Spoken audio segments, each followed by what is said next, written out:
यह पवित्र भूमि के ऐतिहासिक भूगोल का पाठ 4 है और हमने इसे दूसरी 1000 वर्ष ईसा पूर्व में पवित्र भूमि का नाम दिया है। यह कनानी काल है।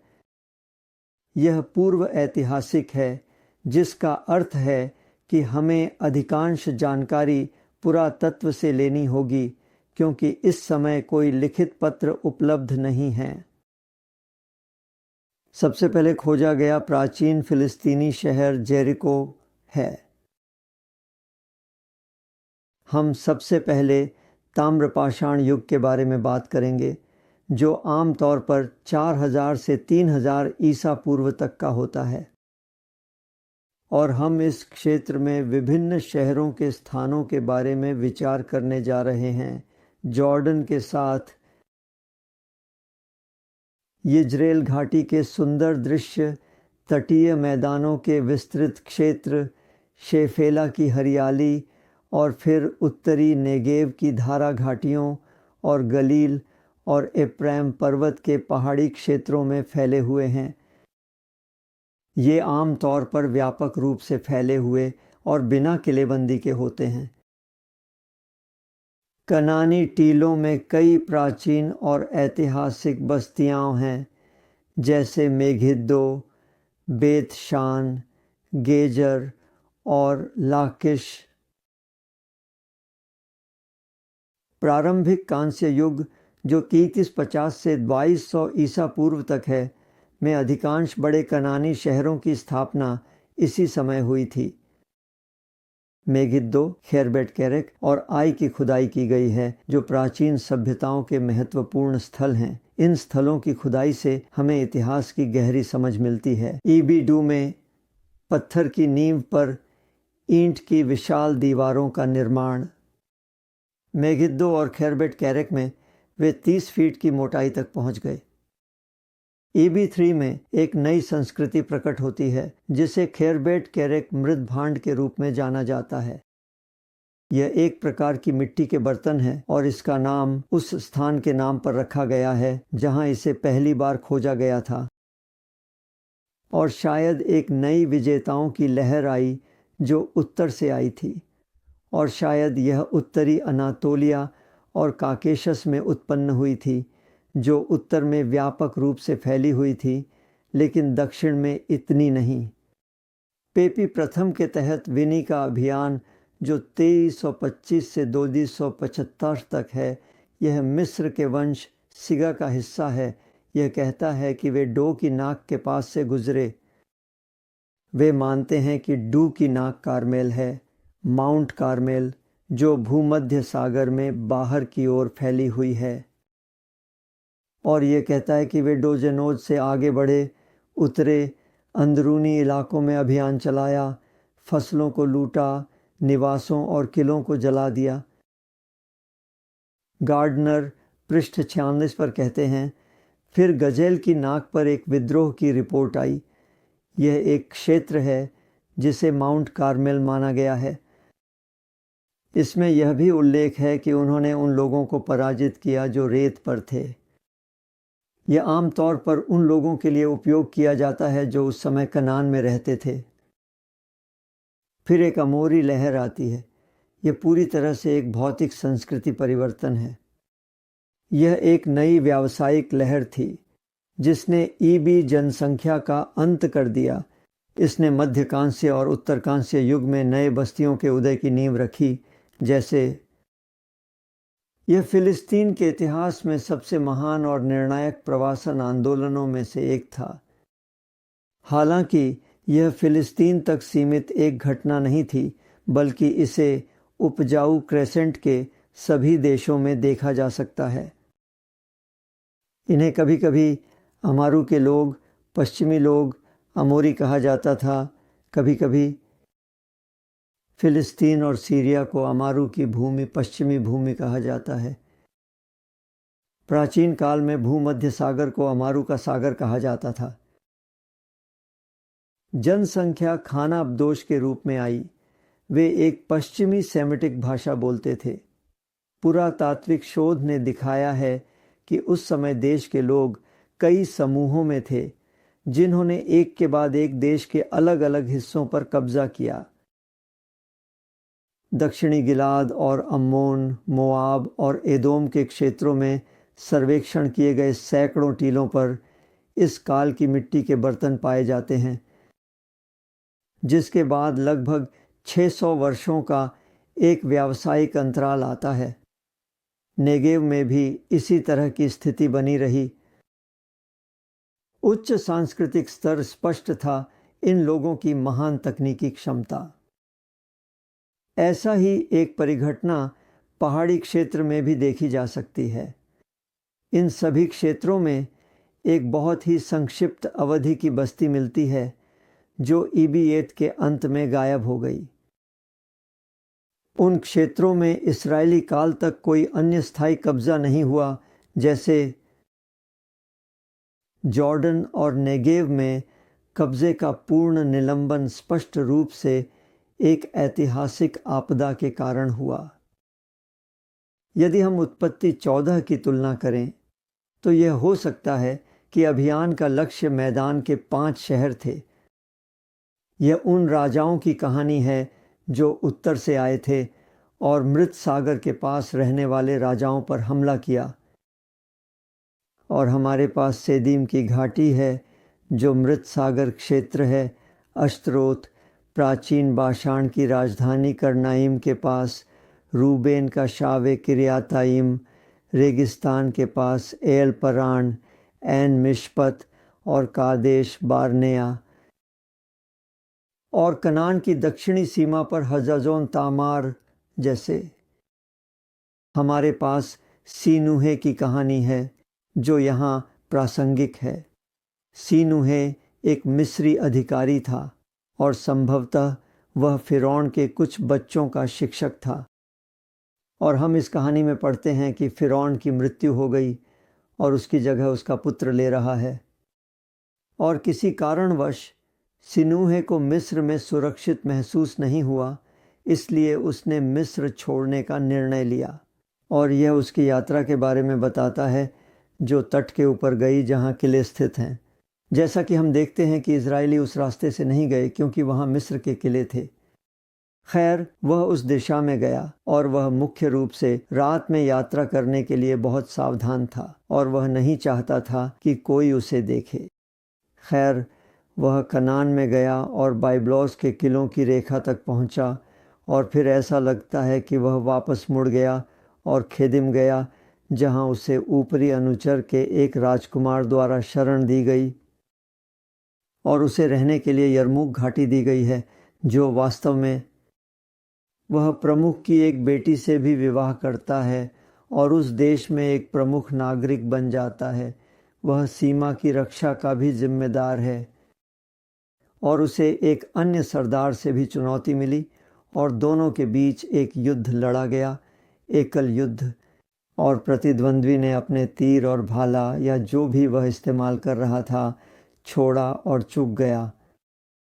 सीनुहे ने इंतज़ार किया जब तक वह करीब नहीं आ गया और वह अपने प्रतिद्वंद्वी को मारने में सक्षम हो गया। और फिर यह उल्लेख करता है कि उसने उसके शिविर को लूट लिया, अर्थात उसने जो कुछ भी उसका था और सभी मवेशी और परिवार जो उसके पास थे उन सब पर अधिकार कर लिया।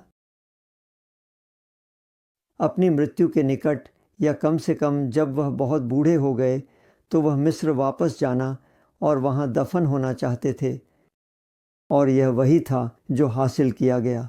उसने मिस्र में सत्तारूढ़ अधिकारियों से संपर्क किया और उन्होंने उसे वापस आने की अनुमति दी। यह फिलिस्तीन के संबंध में पहला मिस्र का अत्यंत महत्वपूर्ण दस्तावेज है। यह दिलचस्प है कि जब सीनुहे देश का वर्णन करता है तो वह भी उसी फल का वर्णन करता है जो व्यवस्था विवरण में है, जैसे अंगूर, अंजीर, शहद, जैतून, जौ और इमर।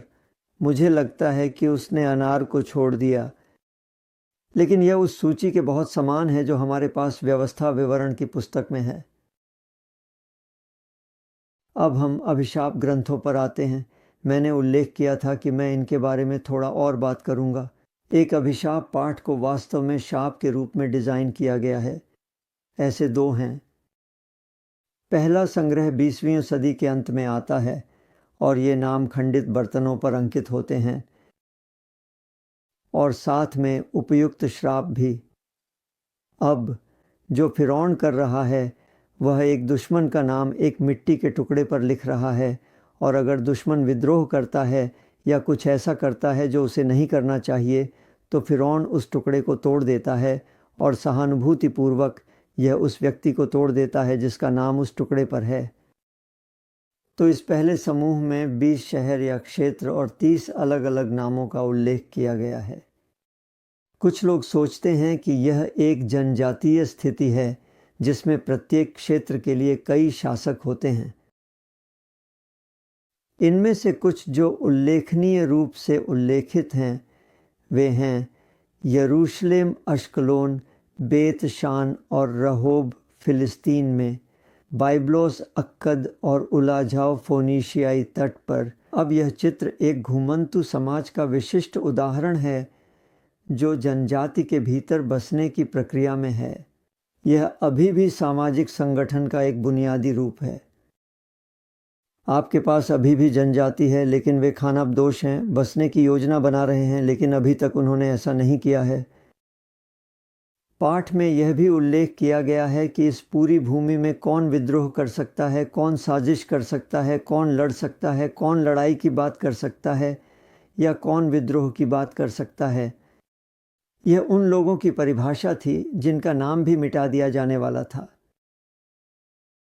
और फिर 19वीं शताब्दी के अंत और 18वीं शताब्दी की शुरुआत में कैदियों के रूप में छोटी मूर्तियों पर शिलालेख बनाए गए। सूची पहले अभियान की सूचियों के आधार पर तैयार की गई है और इसमें केवल वे शहर शामिल हैं जो इस अभियान के दौरान जीते गए या अधीन नहीं किए गए। वहाँ बाइब्लोस, उलाजाह, अराकात और टायर जैसे भी थे। लेबनान, बेक्का और दमिश्क क्षेत्र में शाफ और शायद रहाब।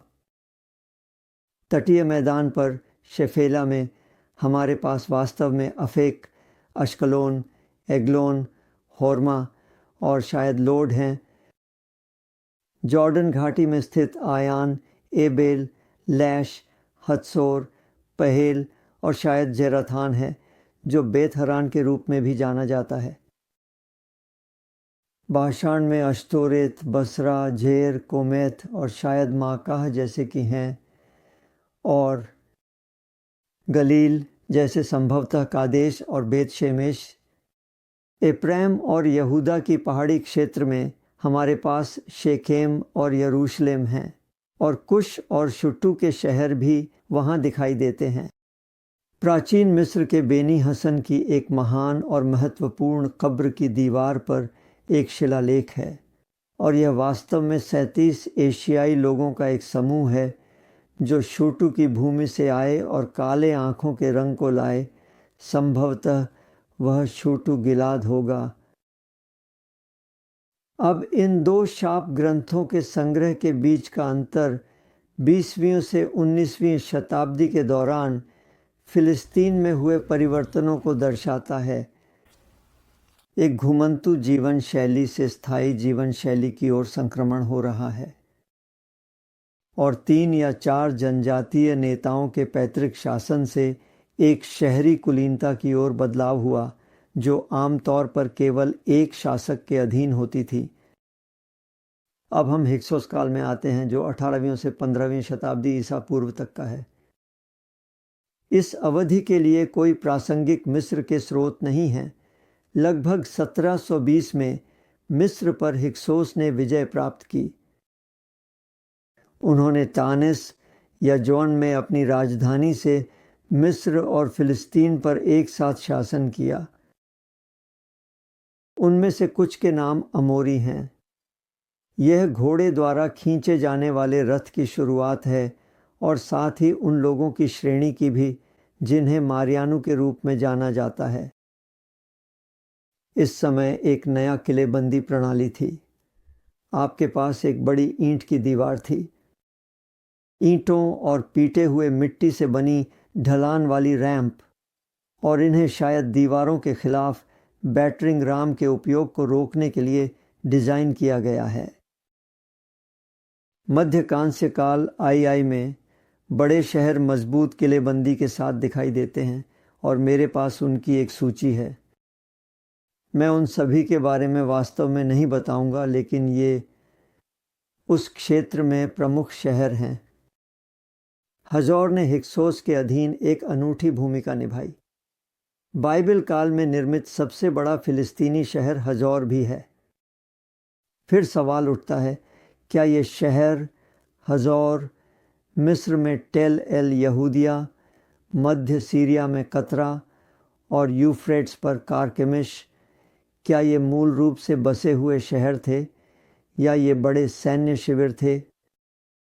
वे एकड़ और एकड़ भूमि पर कब्जा करते हैं और यहाँ कई रथों के चलने के लिए पर्याप्त जगह है। अब हमारे पास नए मिस्र साम्राज्य का उदय है।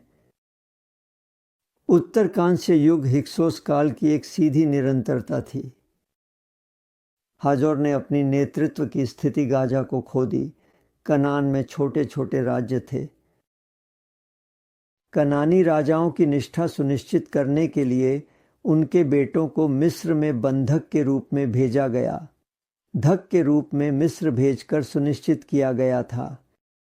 मिस्र अक्सर ऐसा करता था और हम उन कैदियों की सूची देखेंगे जिन्हें मिस्र ले जाया गया था। मिस्र के ठिकाने गाजा थे जो फिलिस्तीन क्षेत्र में है, झोप्पा जो तट पर है, मेगिद्दो जो माउंट कार्मेल के मार्गों में से एक है, बेत शान, बाइब्लोस जो फोनीशियों के तट पर है, और यारमौत, एलिशा और सुमेर जो फोनीशिया के उत्तरी क्षेत्र में हैं। कनानियों की जनसंख्या के केंद्र धीरे धीरे व्यामोरिस की मुख्य शाखाओं और किलेबंद शहरों के चारों ओर एकत्रित होने लगे। इस अवधि में फिलिस्तीन के बारे में मिस्र से बहुत सारी जानकारी उपलब्ध है। हमारे पास हिक्सोस के निष्कासन की जानकारी है। यह 18वीं मिस्री वंश में अहमोसे द्वारा किया गया था। अहमोसे की एक समाधि शिलालेख है जिसमें वह वास्तव में अचमोस फिरौन का एक अधिकारी है। तो आपके पास अधिकारी और फिरौन दोनों का एक ही अचमोस नाम ही है। परंपरा के अनुसार, जैसा कि मुझे याद है, हिक्सोस के नेता ने उत्तरी मिस्र में फिरौन को एक संदेश भेजा। इस समय मिस्र में कम से कम 2 अलग अलग राजवंश थे, शायद 3 अलग अलग राजवंश भी एक ही समय में चल रहे थे। एक हिक्सोस वंश था और फिर उत्तरी मिस्र में मिस्री वंश था जिन्हें मिस्री वंश कहा जाता था। और हिक्सोस नेता ने मिस्र के नेता को एक संदेश भेजा कि उसे उत्तरी मिस्र के राजवंश की राजधानी में दरियाई घोड़ों के कारण नींद में परेशानी हो रही है। बेशक यह सच नहीं है क्योंकि वे सैकड़ों मील दूर हैं, लेकिन फिर भी अचमोस ने इसे गंभीरता से लिया और हिक्सोस पर हमला किया और वह उन्हें बाहर निकालने में सक्षम था। वास्तव में थुतमोस प्रथम ने पूर्वी तट पर नाहरिन में एक विजय स्तंभ स्थापित किया, यूफ्रेट्स नदी के। इसका मतलब है कि मिस्रियों ने हिक्सोस को बाहर निकालने के अपने अभियान को तब तक जारी रखा जब तक उन्होंने उस सभी क्षेत्र पर कब्जा नहीं कर लिया जो मूल रूप से भगवान द्वारा अब्राहम को दिया गया था। अब हम लगभग 1468 से 1436 तक के थुतमोस तृतीय के अभियानों पर आते हैं। कम से कम 16 सैन्य अभियान जिनमें फिलिस्तीन और सीरिया के लिए। इस स्थलाकृतिक सूची में 119 शहरों का उल्लेख है और इनका नेतृत्व ओरोन्टेस पर कादेश और मेगिद्दो के राजाओं द्वारा किया गया था। ये वे शहर हैं जिन्हें थुतमोस तृतीय ने जीता था। मेसोपोटामिया में स्थित मातानियन साम्राज्य के प्रभाव के कारण लगातार विद्रोह लगातार चल रहा था। सेले, यह मिस्र की सीमा पर एक सीमा चौकी है। हमने इसे पहले भी देखा है, जहाँ से मिस्रियों ने सेले से शुरू किया और गाजा तक गए। यह 150 मील है और उन्होंने इसे 9 या 10 दिनों में किया, जिसका मतलब है कि वे प्रतिदिन औसतन 15 मील से अधिक चल रहे थे। फिर वे गाजा से यहोम गए, जो केवल 75 मील की दूरी पर है, लेकिन उन्हें 11 या 12 दिन लगे, जिसका मतलब है कि उन्हें रास्ते में विरोध का सामना करना पड़ा। थुतमोस ने यहम में एक सम्मेलन किया ताकि यिज्रेल घाटी के लिए मार्ग तय किया जा सके। इसे स्टैंडॉर्फ और सीली ने अपनी पुस्तक व्हेन मिस्र रूल्ड द ईस्ट के पृष्ठ से 56 में वर्णित किया है। एक दक्षिणी मार्ग था जिसे वे ले सकते थे, जो याहुम से ता अनाच तक जाता था, जो कारमेल पर्वतमाला के दर्रों में से एक मुख्य किला है। और फिर एक उत्तरी मार्ग था। यह जैफोत के उत्तर में शेरोन से निकलता था और मेगिद्दो के उत्तर में यिज्रेल घाटी तक पहुंचता था। अब दोनों का उपयोग करना सुविधाजनक था, वे आसान यात्रा थे, लेकिन एक तीसरा मार्ग भी था, संकीर्ण अरुणा दर्रा, और यही थुतमोस तृतीय ने लेने का निर्णय किया। वह अपने सभी जनरलों के खिलाफ गया, जिन्होंने कहा कि इस रास्ते पर जाना विनाशकारी है, क्योंकि पहले सैनिक घाटी में होंगे और बाकी मीलों पीछे दर्रे में फंस जाएंगे।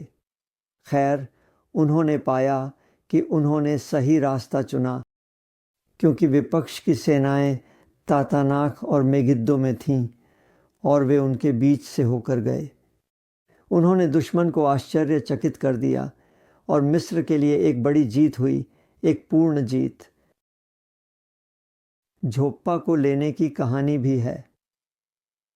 यह जानना मुश्किल है कि यह ऐतिहासिक रूप से विश्वसनीय है या नहीं, लेकिन इसमें उल्लेख है कि झोप्पा शहर में 200 टोकरी भेजी गई थीं।